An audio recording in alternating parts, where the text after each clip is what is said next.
Hi guys, today we'll be tackling a set of carbs for a 1997 Yamaha Virago 1100. It's been misfiring and I've determined it's come from the carbs. First thing I've done is pulled the spark plugs trying to give an idea of what's actually going on. This is the rear cylinder. It actually looks fairly good. And then the front cylinder is definitely where we're having our issues. So this is burning very rich, and we'll take apart the carb and see what's going on. Remove the 4 screws that connect the linkage between the 2 carbs and the 4 screws that secure the bowl.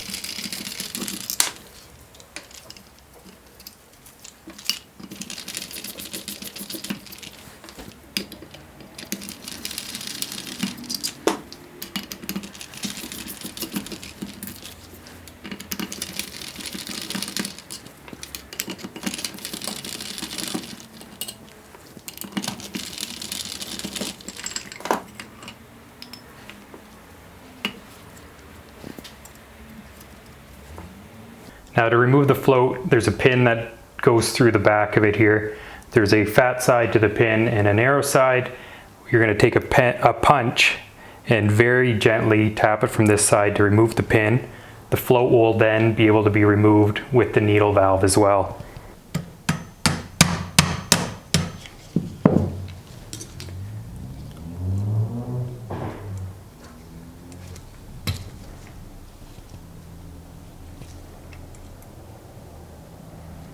Inspect the float and needle valve for any damage. Next is to remove the housing for the seat. It's a Phillips screwdriver on this model.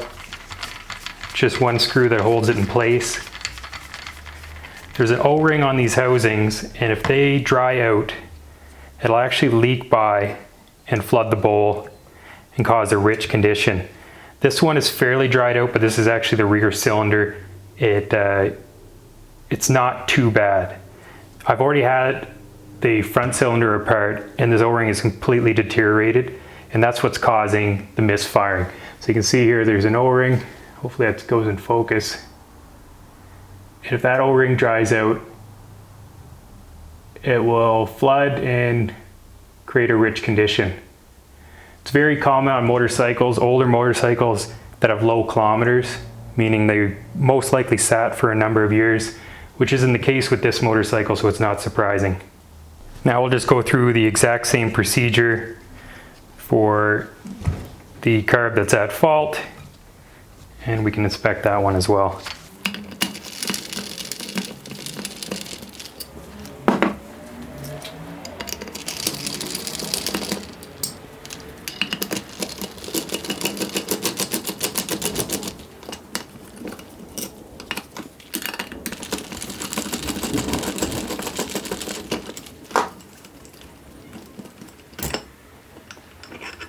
You do want to inspect these bowls as well. They should be squeaky clean. This one needs a little bit of cleaning, some carb cleaner, and get rid of all that corrosion.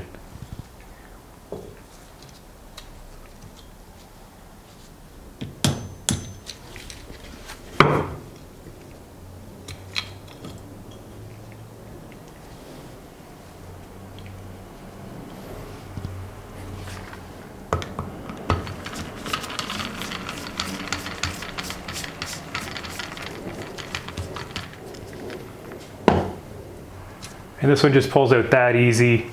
The O-ring is completely shrunk and not sealing at all. Now that you've determined which parts are at fault, we can go ahead and replace them.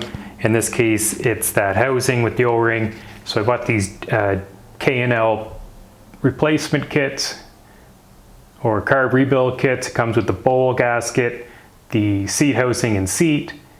And you can buy a more extensive kit with the OEM needles and jets and everything like that, but I'm actually going to use an aftermarket jet kit because there is a high flow exhaust that was installed on this bike as well. Now just to put everything back in the reverse order, you want to be very careful with these seats as they're very delicate. So let's place them over here. This O-ring is much tighter. Sometimes I use little plumber's grease just to insist on getting it in place. A grease like this is O-ring safe, so you don't have to worry about it and it just slides into place.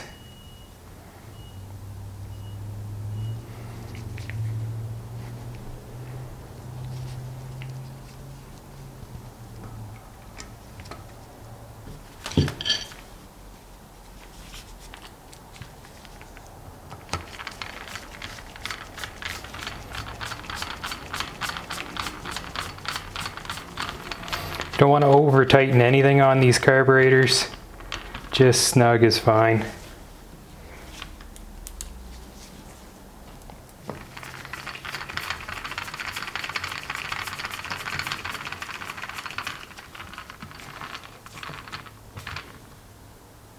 Remove the old needle valve by sliding it over the tang and installing the new one in the reverse manner.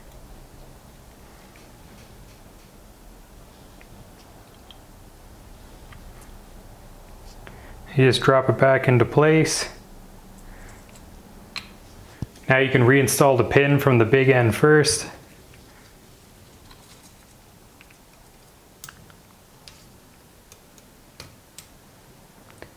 And tap it gently back into place. And the same with the other side.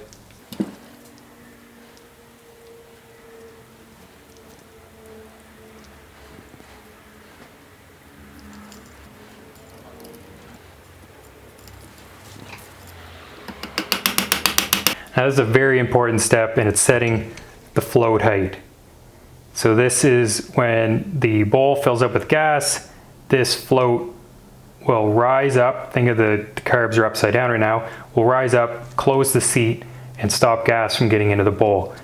Now most motorcycles is if you set it parallel to the face of the carb bowl, to the float itself, then it's going to be set correctly. In the manual, it'll actually give you specs on what the measurement it is from the face of the bowl to the float. And you'll use a caliper to adjust. The other thing you want to make sure is that you have the carb on the correct angle. On this bike, it's roughly about 30-degree angle that the carb sits in. And then, so you can see now where it drops down, you don't want to push on it, but where it drops down, it's a little bit proud. So we actually have to bend this tang right here up, which will create a richer condition. Right now it's running too lean. So by bending that up, we'll make it more rich. When you're bending this, it is very important to not put any pressure on the seat. Some guys will actually remove the whole float assembly and bend the tang up. You can hold it. I'm trying to get the right angle here in the camera as well. But if you hold it on each end to take the pressure off the seat, and we're going to slightly pull up. We just do a little bits at a time. We'll drop that back down, and we want to go through the same procedure. So we drop it back, and we see if it's perpendicular. I'm going to take a quick look. We still have to go a little bit more.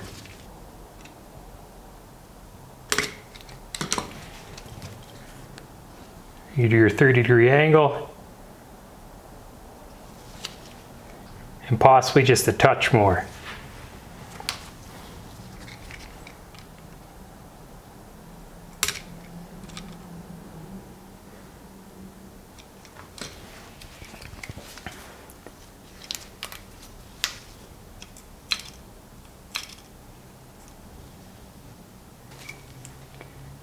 And that's looking pretty damn good.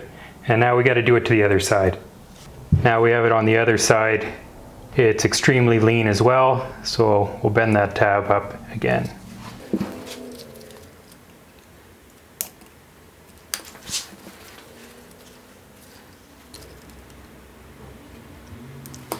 And that looks good as well.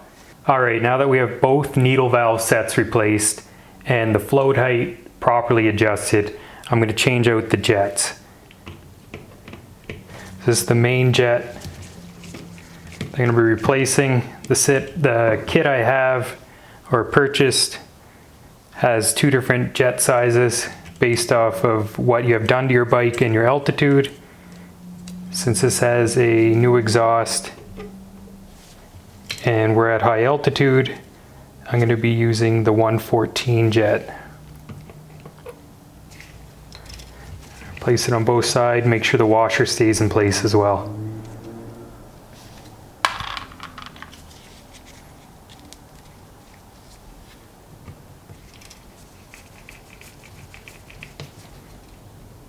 You can now reassemble the float bowls with the new gaskets provided.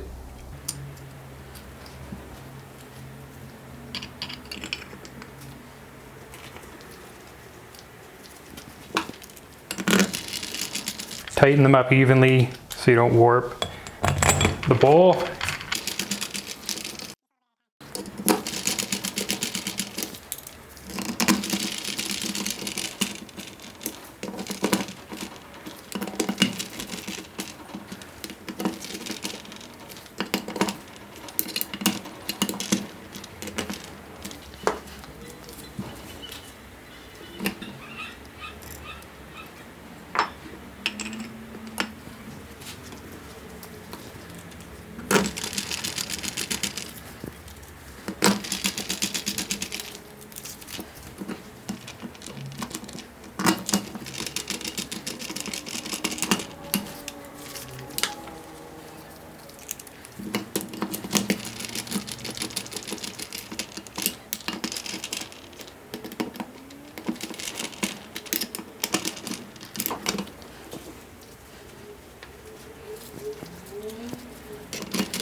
Next, replacing the needles, you'll have to remove the vacuum slides, which requires removing these 4 screws.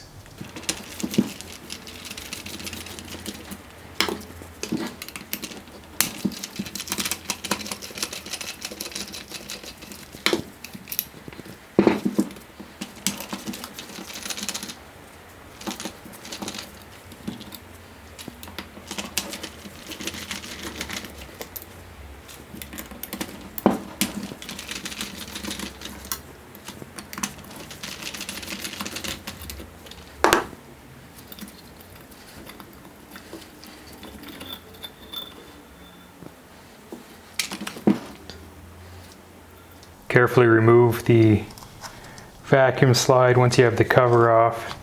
Just remove this plate out of the way. You don't want to rip this or anything.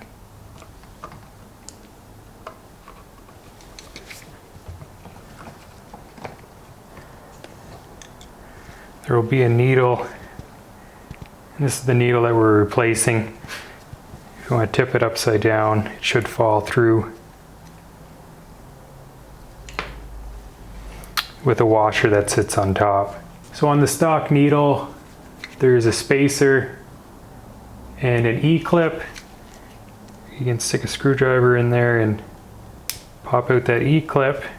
Keep note of how the order, which order these went in. The spacer should slide off, which it does. On the new needle, they want you to install their supplied E-clip. Hopefully you can see this, it's so small, on the 4th groove down. So just count her down here. We go 1, 2, 3, 4. We'll snap her in place. Use a screwdriver to get some leverage. There we go. I don't know if you can see that, but it's on the 4th groove. Then you'll take the stock spacer and slide it over the needle. On top of all of that goes their washer. So see if you can see all this. So it looks something like that. Once this gets dropped into place, this final spacer will sit over top of it all. Once you have everything in the right sequence, you can put it back together. So you have your stock spacer, your E-clip, your washer that comes with the jet kit, and then followed by another spacer. There we go. It just falls into place. You want to keep it all together and put the spring in so it'll get some tension on it so you don't lose any of the spacers there. Make sure you line up the diaphragm tab with the tab that's indented on the body here as well.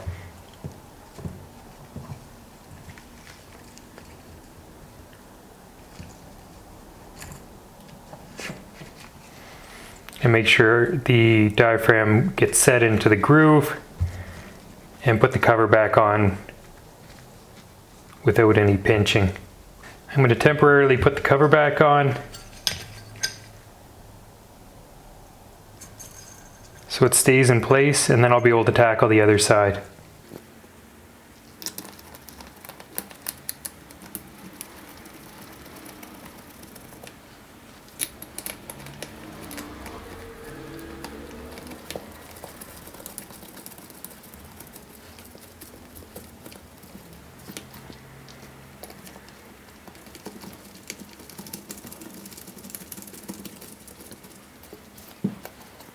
We can now take the other side apart.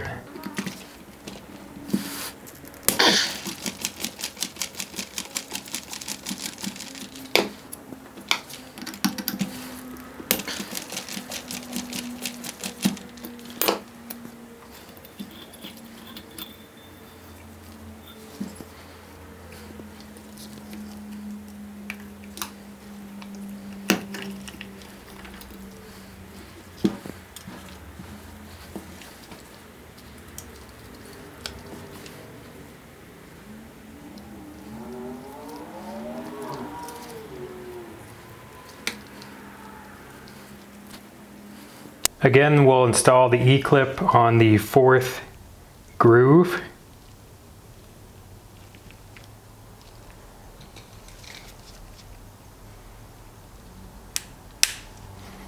Snaps into place, followed by your stock spacer, the washer that comes with the kit, and the additional spacer. And this will just slide back in.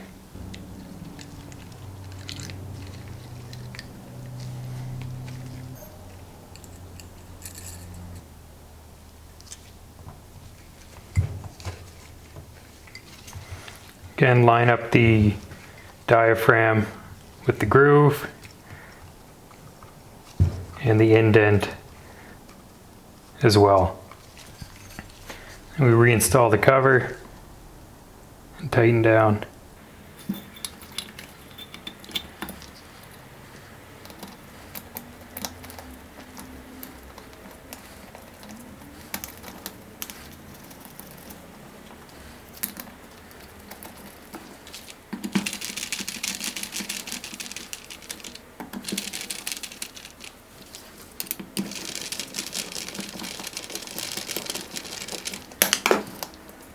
We can put the bracket back in place and tighten the remainder of the screws. Just snug first, and then we'll go around and button them all up.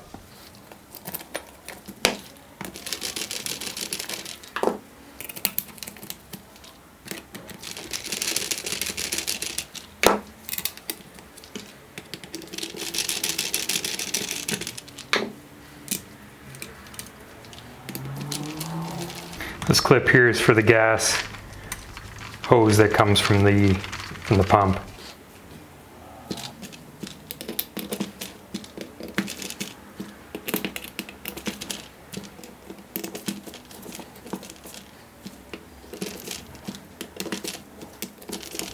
The final step is adjusting the mixture.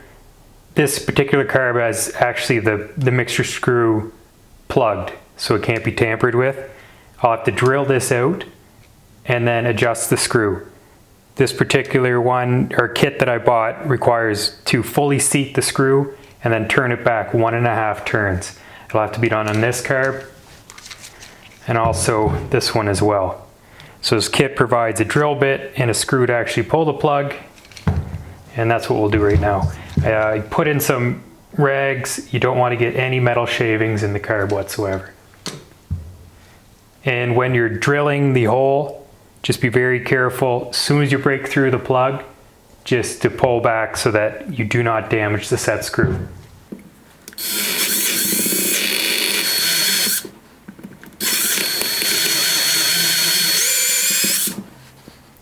Well, that actually came out without the screw, but they provide you this screw, so once you drill through, you actually put this in and use a pair of pliers or something like that to pull up on the screw to remove the plug. It definitely didn't damage the set screw, and I'll end up turning that in till it seats and then turning it back 1.5 turns. I'm going to drill out the other one first.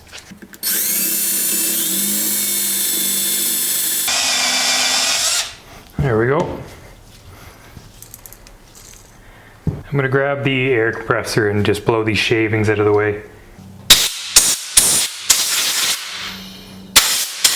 I just marked my screwdrivers so I know how many turns I'm going to make here. First thing is just setting the screw very lightly. So I'm going to turn it all the way to the right or all the way in until it's set, which is right there. I'm going to take a look at the orientation, which is facing you, and we'll turn it 1.5 turns out. There's 1, and there's 1/2. We'll do the same to the other side.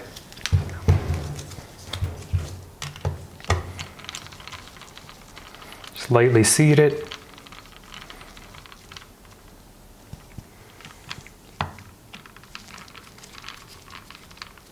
There's 1, and there's 1/2. Well guys, I hope this video helped you understand the carburetor a bit more, and I can't wait to throw this thing back in and fire it up. Hi guys, thanks for checking out my video. If you aren't familiar with my channel, I basically make how-to videos that are trades related on my spare time. If this video helped you out, subscribing, liking, or commenting on the video would be greatly appreciated. Thanks, and we'll see you on the next one.